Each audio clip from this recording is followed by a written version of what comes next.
Y entramos ya en ese tiempo de tertulia, tiempo que tenemos ahora para hablar de cine, como es ya habitual, con nuestros dos amigos contertulios de cada programa. Vamos ya a darle la bienvenida y luego presentamos al invitado del tiempo de radio que vamos a mantener hoy con ustedes, los que habitualmente conectan a esta hora con la FM de Radio Realejo 107.9 y luego a través del canal de YouTube y a través de Facebook, donde nos podrán ver y nos podrán escuchar en este momento que estamos realizando el programa. Aunque luego ya saben que si se lo pierden todo, están los podcasts en radiorealejos.com. Ahí está toda nuestra programación alojada y en cualquier momento, a cualquier hora, pueden ustedes entrar y también escuchar esta tertulia. Vamos a saludar ya a Abel Hernández Belsa. Él es coordinador de la sección de cine del Instituto de Estudios Hispánicos de Canarias, que habitualmente nos acompaña. Abel, bienvenido, ¿qué tal estás? Hola, José Manuel, ¿cómo andas? Pues muy bien, vamos a ver qué nos cuenta el otro amigo, con Josep Vilageliu, que es director de cine, que está en otro punto diferente a este Valle Rotado, debe andar por la laguna. Un saludo, buenas, ¿qué tal estás? Muy buena. Hola, sí, estoy en la laguna. Nada, esperando, a ver, creo que el jueves me ponen la segunda dosis, o sea que ya les contaré el próximo lunes. Bueno, pues ya nos contarás la crónica, ¿no? Pero si fue como la primera del 10, o sea que sí, que yo creo que va a salir todo bien. Y luego ya, pues esperar nosotros a que nos toque la correspondiente segunda, que nos tendrá que venir dentro de poquito también. Y hoy Sí, ya vamos... podremos ir al cine. Sí, por eso. Y hoy vamos a hablar con Óscar Martínez. Él es cineasta, que vamos a darle la bienvenida en el programa del día de hoy. Óscar, ¿qué tal estás? Muy buena. Hola, ¿qué tal? Buenas a todos. Bueno, Abel, ¿qué podemos decir Bueno, de Óscar? A ver, ¿cómo lo bueno, presentamos? yo pienso que lo presente mejor Josep, porque Josep lo conoce muy bien. Yo, lógicamente, lo que conozco de Óscar es a través de Internet, pero Josep lo conoce personalmente, ha seguido su carrera, tiene unos buenos comentarios sobre sus películas.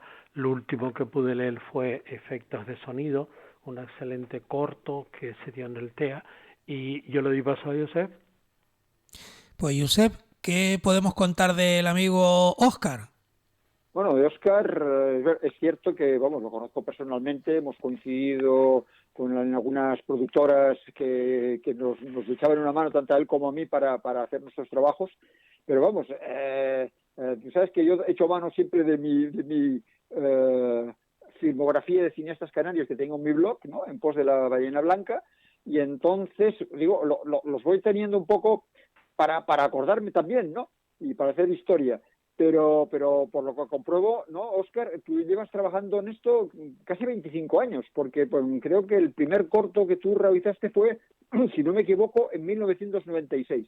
Y luego, pues bueno, has hecho algunos trabajillos con la televisión, para la televisión canaria, y algunos, un intento de webserie y algunos cortos. Pero me gustaría que un poco que nos comentases, sobre todo, cómo te vino esa afición y cómo acabaste en esto del cine, ¿no?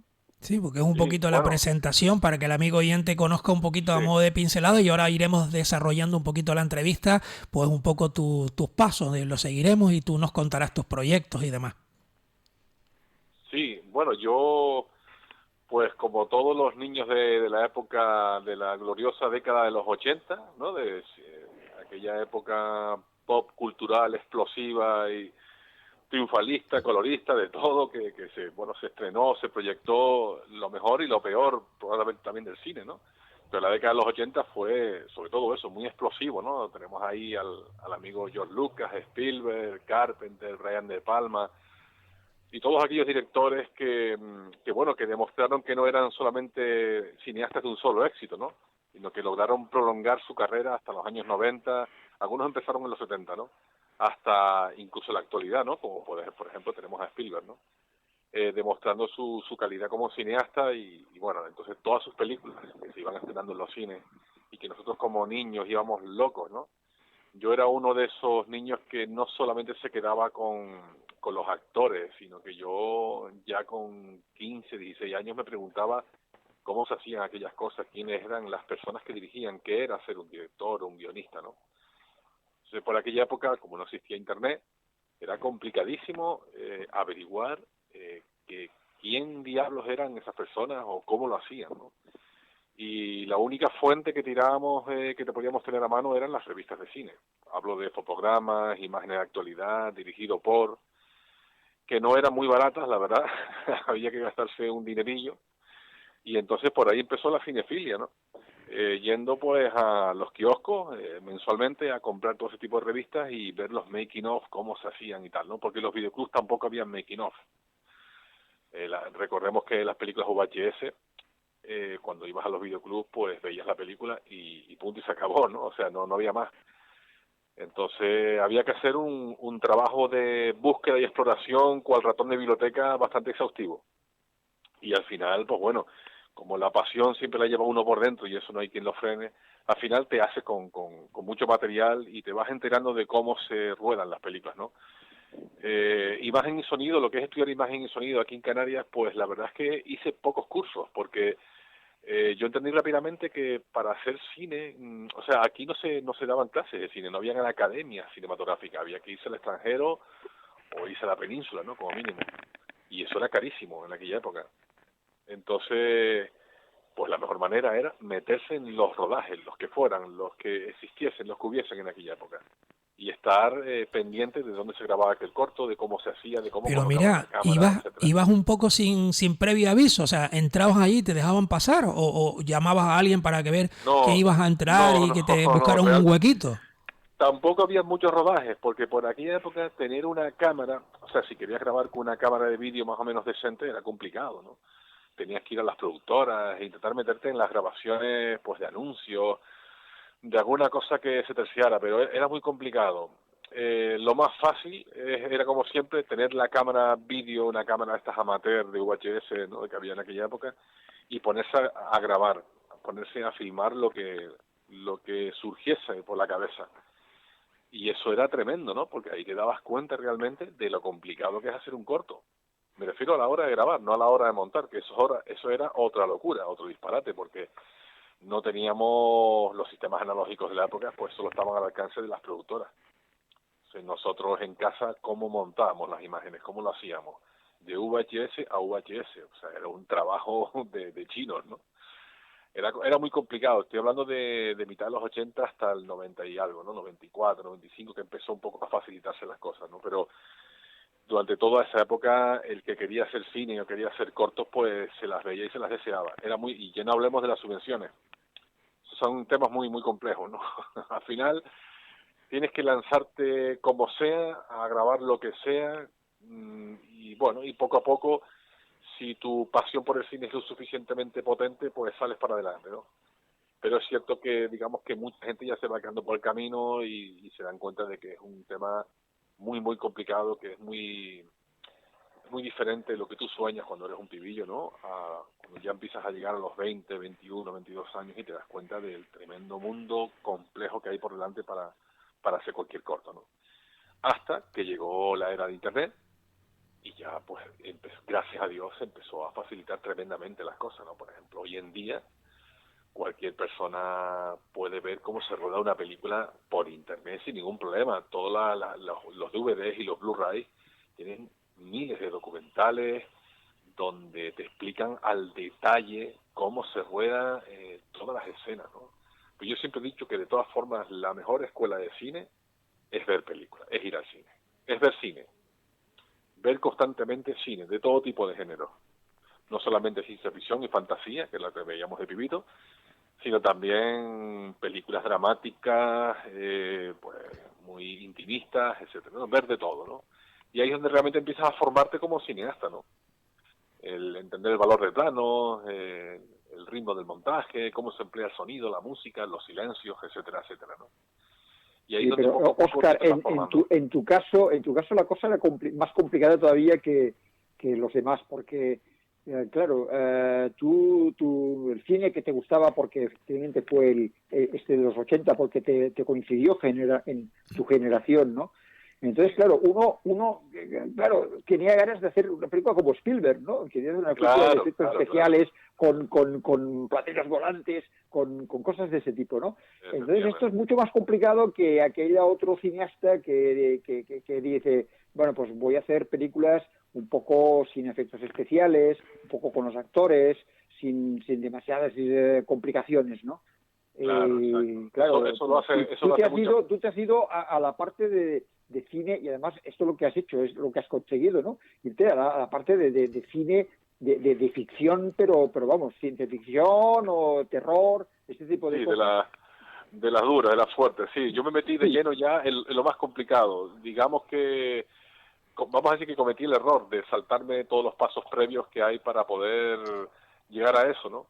Y digo cometí el error porque yo creo que, claro, cuando uno ve los cortos y ve los trabajos de uno, de cuando tenía 20 y pico, 30 años, te das cuenta de que, coño, dices tú, joder, me lanzo a una piscina sin saber si hay agua, ¿no? O sea, yo tenía que haberme tomado con más lentitud, con más, haber aprendido pues a sugerir en vez de mostrar, haber trabajado más con la ausencia de medios y haber agudizado más el ingenio, ¿no? Pero, bueno, yo de todas formas creo que algunas cosas que he hecho que son trabajos pues hechos con cromas, con efectos, con maquetas, han salido mejor de lo que yo esperaba. No tanto como yo creía que iba a quedar, pero mucho mejor de lo que yo esperaba, ¿no? Y lo cual me siento bastante orgulloso, ¿no?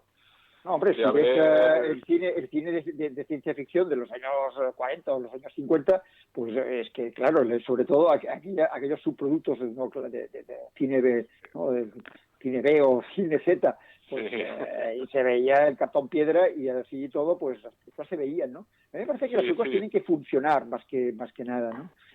Sí, claro. Es que yo era, estamos hablando de una época en la que yo era muy rebelde, ¿no? Me quería comer el mundo como fuera, ¿no? Entonces quizás eso no me hizo pensar bien y meditar bien mis pasos, pero bueno, de todas formas yo creo que cuando una persona quiere Pero piensas que te precipitaste en ese momento o no te lamentas de haber dado ese paso. No, por ejemplo, cuando yo tenía 30 y pico años e hice mediometrajes como el de Amania o Melania Paciente Cero, yo ahí sí sabía ya dónde me metía y sabía hasta dónde podía llegar, ¿no? Hasta dónde podía abusar de los efectos digitales o de alguna maqueta o de algún tipo de escenas de acción y tal, ¿no?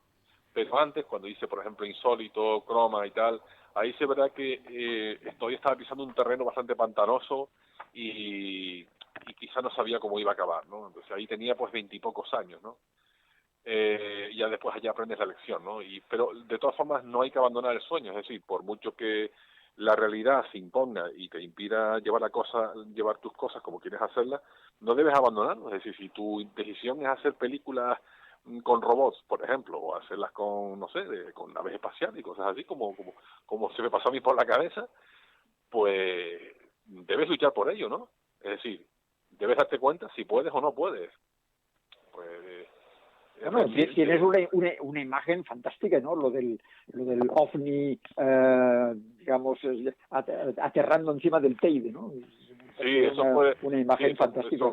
Eso fueron unas imágenes que la verdad es que nos sentimos bastante orgullosos, ¿no? Porque la era digital todavía estaba un poco, perdón que la expresión, pero estaba en bragas, ¿no? No, pero era muy bonita, ¿no? Sí. No sé si, Josep, llegaste a ver Amania, que fue un mediometraje. Lo he ido viendo todo, sí. Que fue recrear, imagínense el grado de temeridad por mi parte, porque era la recreación de la antigua Palestina, mezclado con ciencia ficción y terror y aventura, aquí en Tenerife sin dinero. Y ahí hay que meter a José Luis, que en paz descanse, porque falleció. Bueno, esta era lo de los romanos, ¿no? Y la de Jesucristo. Efectivamente. Que la gente me decía, Oscar, si ya de por sí rodar escenas de ciencia ficción en la actualidad es complicado, tú imagínate tener que recrear la antigua Palestina con romanos, caballos, hebreos, extras figurantes, poblaciones de hace 2000 años y tal. Yo dije, bueno, mira, vamos a hacerlo. ¿Y dónde lo hiciste? ¿En qué de sitios de decorado? Pues fue un año de rodaje. Un año, ¿eh? Lo que pasa es que no todos los días, ¿no? Pero sí 1 o 2 días por semana durante un año. Eso es el rodaje, pero es que en mi cabeza lo que es la preproducción y después la postproducción era diario. O sea que yo puedo muchos de nosotros estuvimos un año y pico haciendo un mediometraje de aventuras, además lo rodamos en formato panorámico, utilizamos bastantes medios de lo que es de filmación, de grabación, aunque al fin y al cabo las cámaras seguían siendo vídeo, no estábamos grabando en 35 milímetros y nada de eso, seguía siendo vídeo. Lo que pasa es que ya las lentes y tal te permiten esa calidad de imagen que, digamos, despista a los humanos, ¿no? Te hace creer que a lo mejor estás viendo una película hecha con bastante dinero, pero no es así, sigue siendo vídeo, ¿no? Oscar, Y por supuesto empleamos maquetas y efectos. Sí, perdón, dime. Oscar, perdona, un saludo. Por ejemplo, si pensamos en Croma, luego los proyectos que tenía con Amalia, por ejemplo, ¿no? Luego Extinción, luego con Melania que estuvo en Sitges. Todo este tiempo generó un deseo de hacer cine, pero luego posteriormente, independiente de efectos de sonido con Norberto Trujillo, un excelente corto, hay un impasse ahí que termina con la canción, ¿no? Un pequeño cortito. Durante todo este tiempo, con las buenas expectativas, con la esperanza de que supone empezar a hacer cine diferente, empezar a hacer cine pues de tu género que tú querías, género de ciencia ficción, tratar de imitar un poco a estos grandes directores.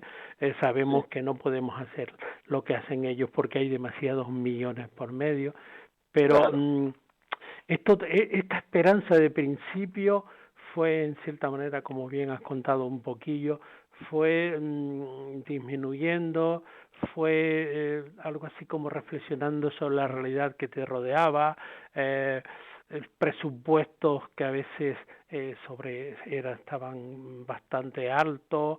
¿Y qué supone para ti todo este proceso? Bueno, yo, de todas formas, desde después del corto de efectos de sonido hasta que hice el corto de la canción, hice otro corto más, que dura casi media hora, que tuvo muy buena acogida, Gustó muchísimo porque era así de terror, de aventuras y tal, y ciencia ficción, y fue muy divertido. Hicimos sin dinero también. La maldita escalera, ¿te refieres? La maldita escalera, sí, que gustó muchísimo porque es la primera vez que me metía en comedia. Muchos amigos me dicen, coño, Oscar, dice, haz algo así como medio chiste, gástale un chiste al público, cuéntales un chiste. Y lo que hice fue contar un chiste. La maldita escalera es un chiste. Y la verdad es que quedó bastante bien, ¿no? Yo cuando hice Melania Paciente Cero, que fue otro mediometraje, ese tuvo mucho más suerte en festivales. Irene ganó un premio, creo que fue el premio de Mejor Actriz de Acción, ¿no? Con respecto a... Irene. Irene. Sí. Y diseñamos una coreografía con dos especialistas. Irene no es especialista, es actriz. Pero cuando fue al Festival Internacional de Sevilla, la nominaron como doble mujer, una stuntwoman, una mujer especialista de acción, y compitió con varias mujeres que hacían el doble de acción de, por ejemplo, de la Mila Jovovich, la de Resident Evil, ¿no? Y claro, yo un poco me sorprendió porque digo, Irene no se dedica a eso, ¿no? Y se llevó el premio. Eso, o sea, fue una cosa un poco como medio increíble, ¿no? Sí. Se llevó el premio a la mejor actriz, a lo mejor doble de acción, ¿no? Se le Lo que muchas veces pasa, que ustedes, los directores de cine, se sorprenden cuando tienen a un actor o a una actora, ¿no? Que dices tú, bueno, la llevo para hacer esto, pero luego descubre a lo mejor otra faceta que incluso hasta la misma persona no conocía de sus posibilidades, ¿no? Sí, efectivamente. Irene es una mujer muy ágil, es una mujer muy activa, es una actriz muy física, pero no sabía que hasta qué punto ella, o sea, hablamos de una pelea. Irene se pelea contra dos hombres en un parking. Y ya pues entrenó con estos chicos y diseñamos una coreografía, una especie de ballet, pero de puñetazos y patadas. Y cuando lo rodamos y tal, vimos el montaje, yo mismo cuando montaba la escena, digo, oye, wow, le ha quedado muy bien a Irene esto. A los chicos ya sabemos que les va a quedar bien porque se dedican a eso, pero Irene no. Claro. Digo, pues quién sabe, a lo mejor de repente... Bueno, siempre es una coreografía, ¿no? De Claro. movimientos y tal, no sé qué, Claro, se van repitiendo, y luego en el montaje, y sobre todo con los efectos de sonido, con los golpes, entonces es cuando ya se hace totalmente creíble, ¿no? Claro, lo que pasa Eso es es que la paradoja de esta... como un puzzle Sí, más o menos, que luego lo vas encajando todo. sí, exacto. Lo que pasa es que la paradoja de este caso en concreto, porque es que es algo paradójico, es que Irene hace su papel en la película, pero cuando llega a la pelea tenía que haberlo hecho una chica especialista. Ella decidió que no, que lo hacía ella. Entonces ella no es doblada por nadie. Uh-huh. Y entonces el premio se lo entregan a la especialista de cine, pero ella no es especialista. No sé si me entienden lo que les quiero decir, ¿no? Sí. Y entonces, bueno, pues se O sea, llevó que ese más premio. mérito tiene, más mérito. Claro. Sí. Fue tremendo, fue una cosa que, bueno, como siempre en los medios de comunicación nuestros en Canarias, pues como que no le dieron el bombo y platillo lo suficiente a un acto que debería haberse celebrado por todo lo alto, ¿no? Bueno, eso es normal aquí, ¿eh? Claro, te llevas en base a ese tipo de decepciones yo he ido tirando la toalla. Por ejemplo, yo cuando terminé esa película, la de Melania Paciente Cero, que bueno, estuvo en Sitges, estuvo en 13 festivales más muy buenos en la península, algunos fuera de concurso, proyectándose, otros compitiendo y tal, ¿no? Pues resulta que me hicieron una entrevista en el periódico y pensé que a lo mejor con la, digamos, entre comillas, popularidad que alcancé en ese momento, les hablo del 2013, creo que fue, 2014. 2014, perdón. Creía que podía afrontar mi primer largometraje, ¿no? Y en ese largometraje no iba a haber ni un solo efecto digital. No iba a abusar de eso. Estaba preparando la historia de Belle Guns, que es una asesina en serie que hubo en Estados Unidos hace un siglo, ¿no? Pero todo transcurría dentro de una cabaña, dentro de su cabaña, su casa. Entonces, evidentemente sí, a lo mejor habría algún momento de algún tipo de perspectiva de estos típicos planos que se hacen con matte painting, pero hoy en día pues ya esa técnica está en desuso, ¿no? O sea, hablamos de esos fondos donde se ven pues, poblaciones de los años de 1890, 1880, ¿no? Que se hacen esas perspectivas maravillosas con ordenador, ¿no? Eso es lo máximo, a lo mejor, a lo que habría tenido que recurrir, pero el resto era dentro de una cabaña. Y tenía unas ilusiones puestas tremendas y bueno, me encerré aquí en mi casa a preparar el guión, etcétera, pero no recibí jamás ni la más mínima ayuda, ni un euro, nada. Ya podías decir que eras un canario que estabas en Sitges, O sea, que te ha no sé costado dónde. dinero el cine, como a todos, ¿no? Sí, claro, o sea, yo siempre he sido el más sacrificado de todos. Uno podía pensar, bueno, es que este tipo de producciones nadie cobra. Sí, es cierto, no hay dinero para pagar a la gente, ¿no? Pero es que yo soy el principal sacrificado, o sea, eso es una cosa que también debería verse desde esa vertiente. La persona el director que se mete en un proyecto de forma apasionada, tarde o temprano termina por pagarlo, no solamente emocionalmente, porque es un desgaste, sino también en su bolsillo. Gasolina, móviles, desplazamiento, comida, tiempo, miles de horas, no son cientos, son miles de horas que tienes que emplear en cada trabajo en el que te metes si lo quieres hacer bien. Si quieres que la factura quede mínimamente aceptable a los ojos del espectador medio, ¿no?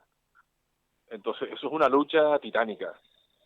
Y normalmente el que más sufre, aunque no lo parezca, son sus principales creadores, el padre y la madre de la película, que suele recaer en el director, guionista y productor, que en Canarias son la misma persona siempre.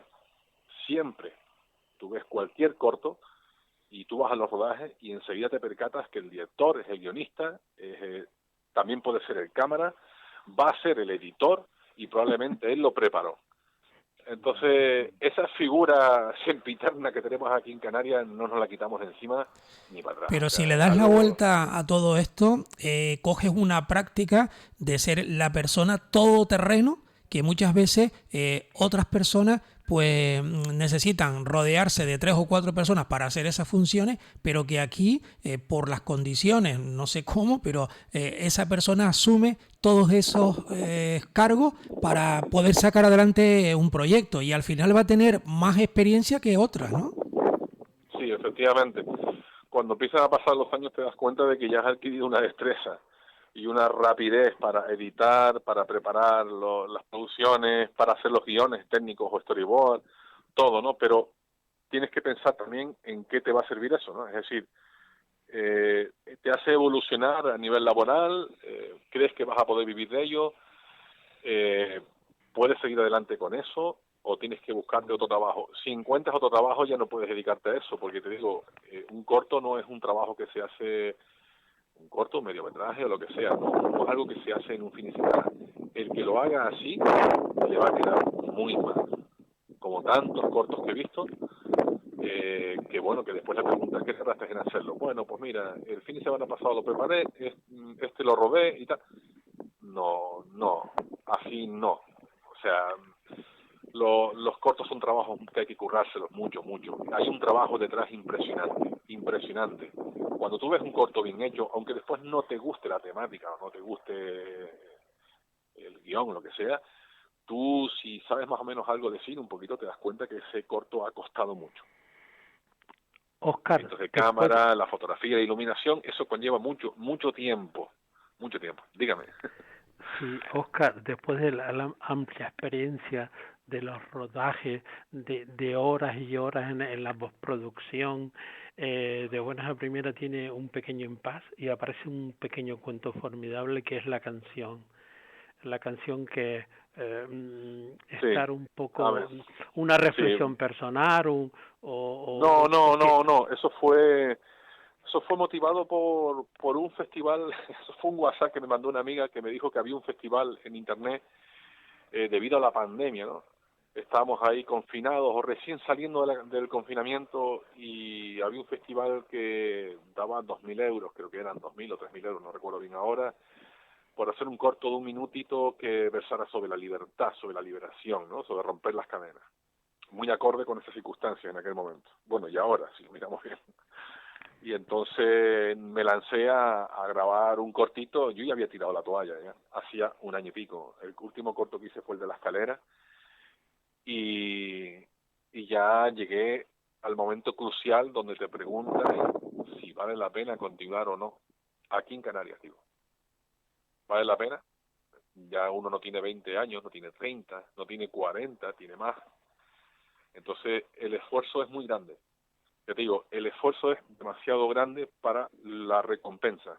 Entonces, ahí dije, bueno, yo creo que ya con esto ya he dicho todo lo que tenía que decir y ahí un poco tiré la toalla, ¿no? No obstante, la historia del asesino en serie la llevé a radio. Es decir, para un poco quitarme esa espina encima, el guión que había preparado lo llevé a historia radiofónica, a la vieja usanza, como se hacía en España hace 60, las novelas, ¿no? Radionovelas, sí, con actores, efectos de sonido, transiciones, música, etcétera, etcétera. Si tú lo escuchas, parece que estás viendo la película, pero con los ojos tapados. Entonces, un poco ahí, digamos que quieras o no, al final tienes que hacer algo artístico, ¿no? Tiene que haber un tubo escape en tu vida para poder desahogarte, ¿no? Pues todos los que nos gusta el arte, tarde o temprano tenemos que desahogar. Y Abel, que quería hablar por ahí, a ver.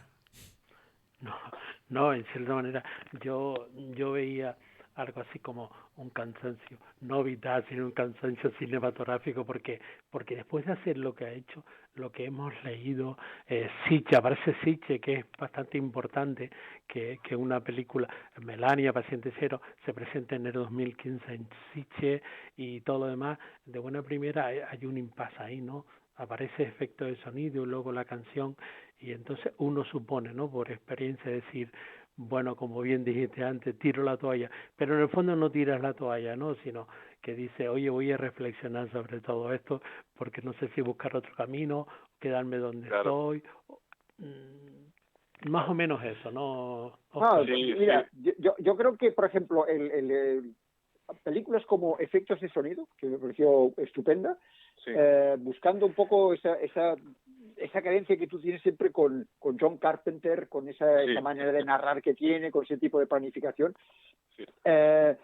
No sé, el cine, yo creo que te has dado cuenta que al final tampoco hace falta tantos efectos, porque ahí tiene una herramienta muy fundamental que es el off, ¿no? Es decir, aquellas cosas, las elipsis, aquella cosa que lo haces en efectos sonidos, un sonido que no se sabe dónde está, que tratas de captarlo, y entonces puedes crear una historia a partir precisamente de que dejando fuera las cosas fundamentales, digamos, las acciones, lo que los otros lo ponen en primer plano, es mucho más interesante dejarlo en el fondo, ¿no? O sea, que están ahí, ¿no? Que crea una inquietud y que es por donde también miras, ¿no? Efectivamente. Eso, ¿no? El corto de efecto sonido es un trabajo de narración fuera de plano, o sea, es un impacto de Brian De Palma, ¿no?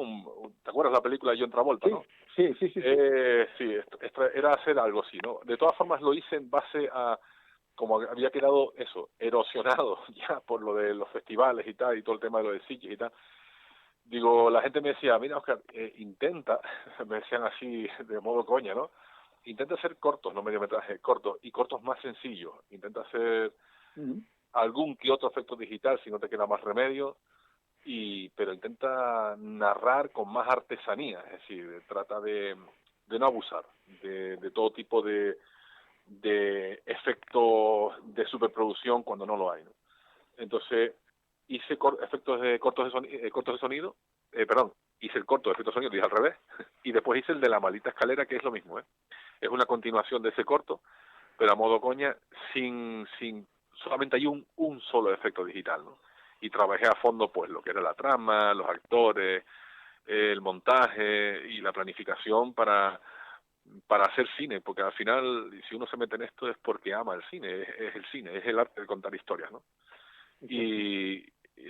Pero bueno, ya cuando terminé el de la maldita escalera, mira, tanto el corto de efectos de sonido como el de la maldita escalera iban a formar parte de una especie de serie parecida a Los límites de la realidad.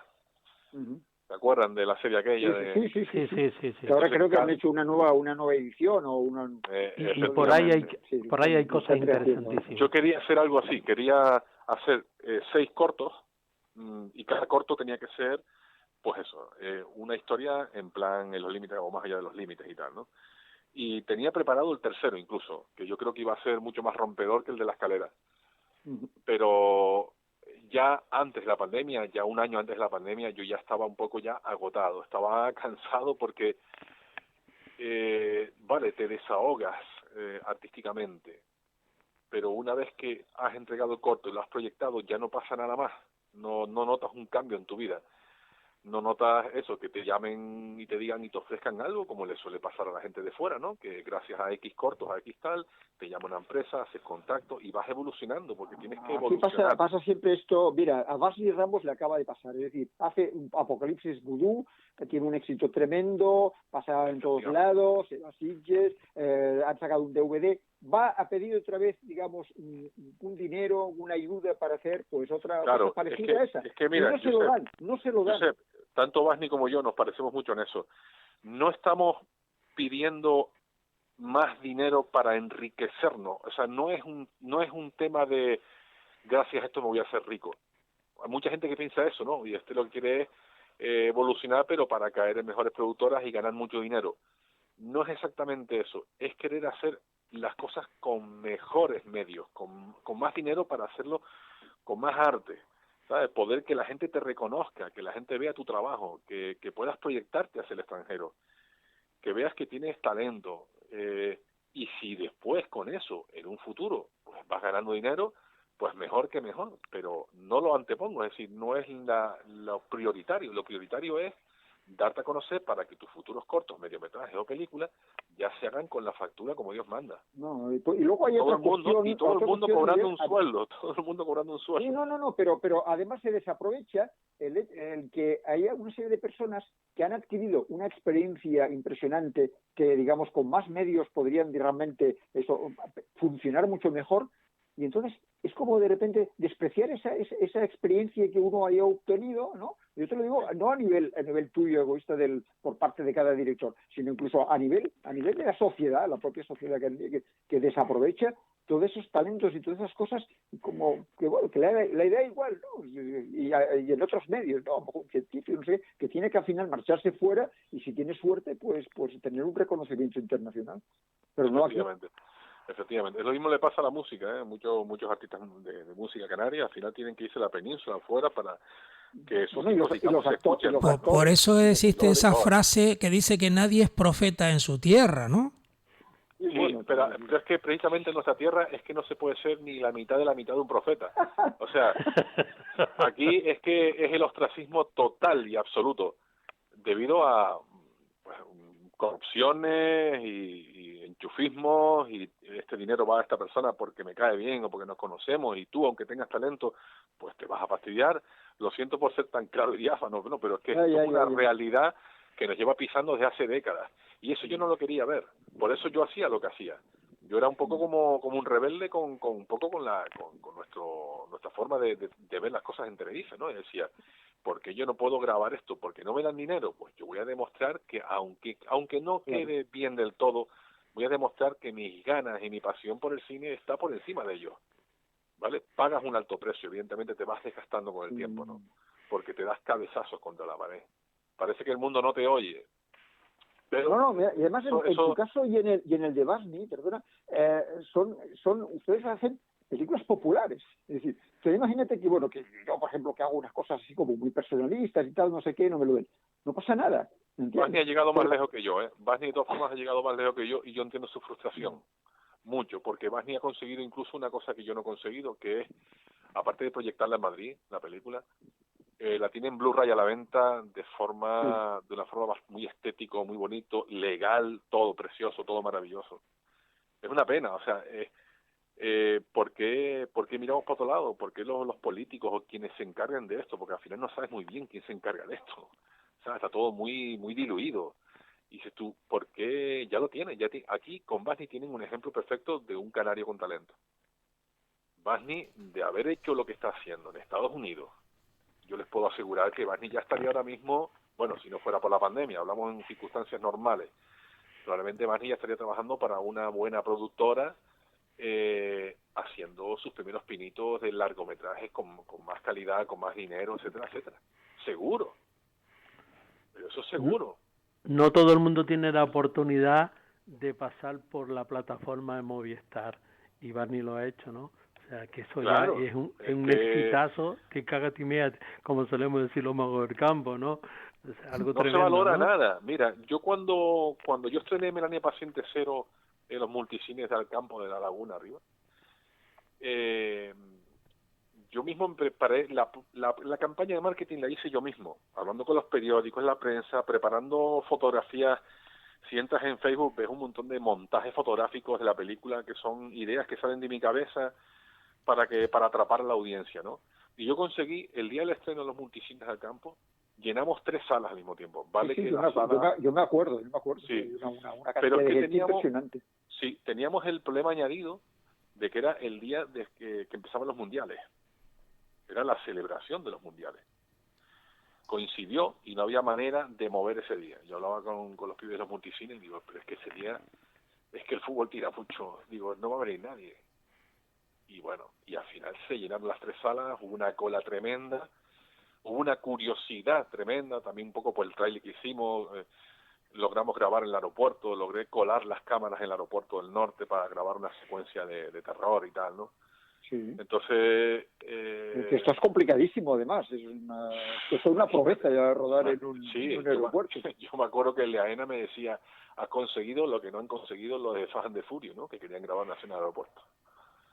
O sea, con un montón de extras, además. Que es algo, ¿no? Sí. Y las colas allí para los billetes. Y la escalera automática, el parking, ascensores, todo era nuestro durante un día, ¿no? La verdad es que fue todo un logro. Espera, pero aquel día, ¿qué pasó? ¿Que no salían aviones? Ese día sí, pero digamos que hubo un horario, un determinado horario de ese día especial, que solo entraban aviones, no salía ni uno. Entonces, porque estaba vacío, aparte de los extras que tú te habías traído. O sea, yo recuerdo que se veía en toda la hall aquel grande y tal, prácticamente vacío, ¿no? A excepción de los elementos que tú habías colocado allí. Sí. La verdad es que logísticamente hablando, fue muy complejo hacer eso, llevar a cabo eso. Y claro que eso es una cosa de las que tenía en el guión. Yo escribía eso en el guión y yo sabía que eso no lo iba a poder rodar nunca en la vida. Y yo escribía aquello, digo, bueno, pero es que la situación era así, la escena tenía que transcurrir en un aeropuerto, no hay más, ¿no? Para transmitir el virus, mira, con lo que estamos viviendo, ¿no? Para transmitir el virus hay que hacerlo a través de los barcos y los aviones y tal. y digo, bueno, pues el aeropuerto es lo más así, cinematográficamente hablando, lo más bonito, ¿no? Y digo, bueno, yo lo escribo, y ahí está. Y bueno, y de repente me encontré con la realidad, ¿no? La realidad es que tuve que estar meses detrás de ellos para que me dejaran ese día, pero lo conseguí.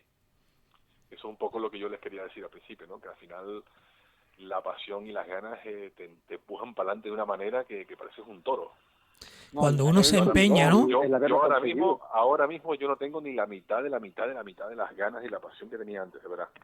O sea, yo me escucho y me veo haciendo esas cosas en el pasado y digo, ¿de dónde saqué yo tanta energía? ¿De dónde? ¿No? Porque era una Pero a veces tremenda. esa bajona, alguien a tu alrededor, pues a lo mejor te está pidiendo, mira, a ver si puedes otra vez, porque me imagino que algún objetivo habrá más adelante, algo tendrás ahí, como decimos, en la gaveta o en el ordenador, algún proyecto que pudiera dar la luz, y a lo mejor te vuelven a animar otra vez, o te animas tú mismo. No lo sé, hay Hombre, desde aquí te animamos, desde la radio te animamos, ¿eh? Gracias. No te podemos producir la película, pero te animamos. Gracias. Y la experiencia tenía un guión escrito ahí, era otro corto, que era el tercero de Crónicas de la Imaginación, que era para esto, de la serie En Plan Límites la Realidad, ¿no? Claro. Pero ya se me estaban... Ya lo escribí, según terminé de escribirlo, y dije, pues esto no sé cuándo lo voy a grabar, ¿no? Estaba muy desganado y lo dejaba, y un año después justo empezó la pandemia, ¿no? Y entonces ya, no sé, no lo veo. No sé Óscar, si... seguir con la interesa de Joseph, ¿no? ¿Perdón? Seguir con la interesa de Joseph, ¿no? Que por la edad que tiene, uno presupone que terminará con una cámara en la mano, rodando y diciendo, bueno, me voy. Vea, créame que todos los días, porque yo sigo viendo películas, ¿no? Yo sigo teniendo ese alma cinéfila dentro, ¿no? Veo películas y las sigo estudiando y las sigo analizando, sigo teniendo esa posición activa, ¿no? Como cuando era niño, y me sigo preguntando cómo hicieron esto y cómo hicieron lo otro, y qué bien hecho está esto, y qué bien suena esta música aquí, y siempre estoy así exactamente todos los días, ¿no? O sea, eso es una cosa que va ahí conmigo hasta la muerte ya. Esto es como un símil deportivo, es decir, el entrenador que ha hecho grande a muchos futbolistas, que ha conseguido muchas cosas con su equipo, pues llega un momento en que dice, bueno, doy un paso a un lado, me tomo, es lo que se suele decir en el deporte, un año sabático, 2 años, pero sigo viendo fútbol, o sigo viendo baloncesto, o sigo viendo balonmano, o cualquier otra actividad deportiva. Te está pasando a ti, es decir, ha llegado un momento, estás en la grada, pero sigues viendo la película, ¿no? Efectivamente, sí. Yo digo, no descarto la posibilidad de que a lo mejor dentro de un tiempo, no sé, 1 año, 2 años, 3 años, pues ese guión que escribí, pues lo vuelva, lo ruede. No, Óscar, o mañana, ¿sabes? O sea, o mañana, esto, sí, no. Uno tú analiza la entrevista del día de hoy. Que no te ocurre nada hasta que se te ocurre algo y lo haces. Tú analizas la entrevista del día de hoy, que no te puedes quedar ahí, que hay que seguir para adelante, o sea que te animamos a que vuelvas a ejercer, que vuelvas para adelante y que incluso puedas sacar algo, El día que lo haga tendré que tener ya la cabeza, digamos, clara de que lo que estoy haciendo ya es simplemente por matar el gusanillo. O sea, ya es una cosa simplemente de hacerlo por amor, por disfrutar del arte de rodar. Nada más, no pensar en festivales, no pensar en los políticos. Nunca se sabe, nunca se sabe. Es que es muy complicado. Prefiero grabar, digamos, ya con la conciencia tranquila y dejar esa idea clara también al equipo de rodaje desde el principio, ¿no? Que ya no vamos a comernos el mundo, que si estamos ahí era para pasarlo bien. Es como cuando quedan viejos amigos para jugar un partido de fútbol ya con 50 años. No esperemos que nadie nos fiche para jugar en ningún lado, ni vamos a ganar dinero con esto. Estamos aquí para echarnos un partido de fútbol porque hoy queremos pasar ese rato todos juntos. Bueno, yo voy mirando el reloj, me he ido despistando y ya vamos terminando ya, porque vamos rebasando ya los 45. Bueno, otro día seguramente tendremos a Óscar y nos seguirá contando algo más. Bueno, Abel, la última curiosidad para el amigo Óscar y Josep también. Simplemente que me he metido de lleno en apenas, disculpen, no oigo nada. A ver, Abel. Sí, ¿me oye? Sí, ahora. Sí. No, Óscar, que yo me he metido de lleno con mis amigos y todo lo demás. Hemos estado una semana ahí viendo tus películas, las ganas que tenía, la gran postproducción que tuviste que hacer, que yo supongo que te queda más en postproducción que en rodaje, y todo esto, y que para nosotros hacer ciencia ficción en Canarias es algo inaudito. Entonces estamos interesados porque en cierta manera para el gran público pues nada, no estás tan visibilizado, ¿no? Entonces decíamos, pero si aquí tenemos una persona tremenda con grandes proyectos, que de buenas a primeras, y ya se lo pregunto yo, decíamos, bueno, pregúntale a ver y tal, si está animado, si no está animado, por qué ese impasse de hacer grandes cosas y de buenas a primeras pasa la canción, etcétera. Nos planteamos esto, ¿no? Y decíamos, pues nada, hay que animar a Óscar a que siga haciendo cosas. Pues bueno, pues Josep, la despedida también para Óscar. Muchas gracias por las palabras. Nunca se sabe, como dicen, ¿no? Nunca se sabe. Es verdad, nunca se sabe. Pues nada, Josep, ¿algún dato más para Óscar ya para despedirnos? Pues nada, que siga disfrutando viendo películas como hacemos nosotros y esperamos ver otra cosa. Ahora que te has dado cuenta, Óscar, de que tienes ahí en la Orotava un montón de espectadores esperando tu nuevo estreno. Es verdad, es verdad. Eso te pueda animar. Le doy mi palabra que en base a la experiencia hoy con ustedes, si algún día ruedo otro cortito, te llamo, Josep, para promocionarlo o para hablar de cómo hice el corto. Ahí por vuestro programa de radio, tío, ¿no? Pues aquí estaremos. Abel Hernández Belsa, coordinador de la sección de cine del Instituto de Estudios Hispánicos de Canarias. Hasta la próxima semana. Un abrazo. Gracias. Un abrazo para todos. Gracias, Josep Vilagelius, director de cine. Hasta la próxima semana. Hasta la próxima semana, a ver de qué hablamos. Y seguramente que sí, que tendremos o a él o a ella. Alguien aparecerá. No, yo ya sé muy bien quién viene. La vale. semana que viene la vamos a dedicar un poco a una cosa que nos faltó en esa conversación, que es la propia exhibición del material. Es decir, tanto el cine canario como el poder ir al cine, ahora que se está acabando todo este asunto, pues que es importante. Es decir, importante que los exhibidores, ¿no?, los responsables de que se puedan ver las cosas, pues se pongan las pilas y que tiren para adelante todo este otro asunto, ¿no? Porque yo, por ejemplo, ya llevo las dos últimas películas dentro de lo que es el confinamiento, que no se han podido estrenar, porque no hay manera ahora en ese momento, ¿no? Pero supongo que ahora se abrirán el dique, ¿no?, y ya se podrá ver todo este material. Claro que sí. Y Óscar Martínez, cineasta, muchas gracias. Anímate. Gracias. Y hablaremos en otro momento. Ya sabes que por aquí siempre tienes tu casa, ¿de acuerdo? Muchas gracias, muy muy agradecido y efectivamente, ya para la próxima volvemos a conectarnos y volvemos aquí a... Y algún día haces algo de la radio también, ¿eh? Lo metes ahí en cualquiera de esas películas y que tenga fondo también, ¿eh? Vale, pues esto es como el final, ¿eh? Que ya no tenemos tiempo para más porque ya rebasamos el tiempo de la tertulia, así que lo dejamos aquí, pero con la puerta abierta y los micrófonos también abiertos para otra próxima intervención tuya en esta casa. Gracias, Abel, gracias, Josep, gracias, Óscar, hasta la próxima. Venga, hasta luego. Hasta luego.